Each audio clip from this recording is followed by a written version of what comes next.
महानगरपालिका निवडणुकांचे निकाल जाहीर झाल्यानंतर मुंबई, पुणे, ठाणे आणि नागपूरचा महापौर कोण होणार याची उत्सुकता वाढली आहे। आरक्षणाची सोडत अद्याप न झाल्याने सत्ताधारी पक्षांतील इच्छुकांची घालमेल सुरू आहे। पुणे महापालिका निवडणुकीत शिंदे सेना स्वबळावर लढली, त्यामुळे शिंदे सेनेला एकही जागा मिळाली नाही। त्यामुळे भाजप बरोबरची युती तोडण्याचा फटका शिंदे सेनेला बसला असून त्यांच्या नेत्यांना आत्मपरीक्षण करण्याची वेळ आली आहे।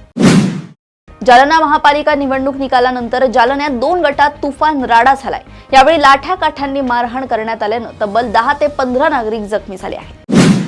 अकोला महापालिकेत प्रभाग क्रमांक 2 मधून भाजपा नगरसेवक शरद तुरकर हे निवडून आले आहेत। निकालानंतर त्यांच्यावर हल्ला झालाय। हरलेल्या भाजप उमेदवारानं हल्ला केल्यानं मोठी खळबळ उडाली आहे।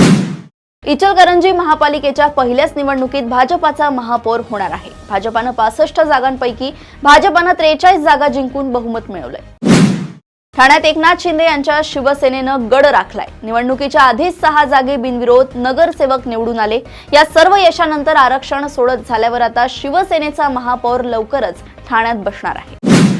धुळ्यात निवडणूक हरलेल्या भाजपा उमेदवाराच्या कार्यकर्त्यांनी थेट भाजपाच्याच कार्यालयावर दगडफेक केल्याची घटना घडली आहे। विशेष म्हणजे या हल्ल्यात भाजपाच्या महिला नेत्या जखमी झाल्या आहेत। यंदाच्या निवडणुकीत मनसेला मोठा पराभव पत्करावा लागलाय। या पार्श्वभूमीवर राज ठाकरेंनी पराभवाचे विश्लेषण केले, तर त्यांचे पुत्र अमित ठाकरेंनी मराठी माणसासाठी लढत राहू असे आश्वासन देत त्यांचे नाते केवळ मतांपुरते नसल्याचं सांगितलंय।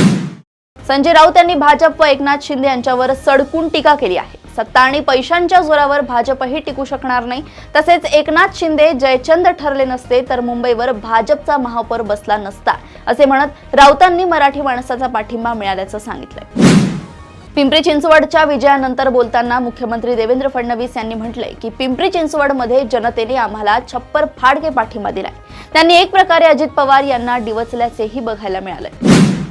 प्रदेशातील अशाच टॉप 10 बातम्या मी ऐश्वर्या आपल्यापर्यंत घेऊन येत राहील। तोपर्यंत बघत रहा देशोन्नती। नमस्कार। ठळक घडामोडींसाठी देशोन्नती न्यूज चॅनलला सबस्क्राइब करा आणि बेल आयकॉन प्रेस करा।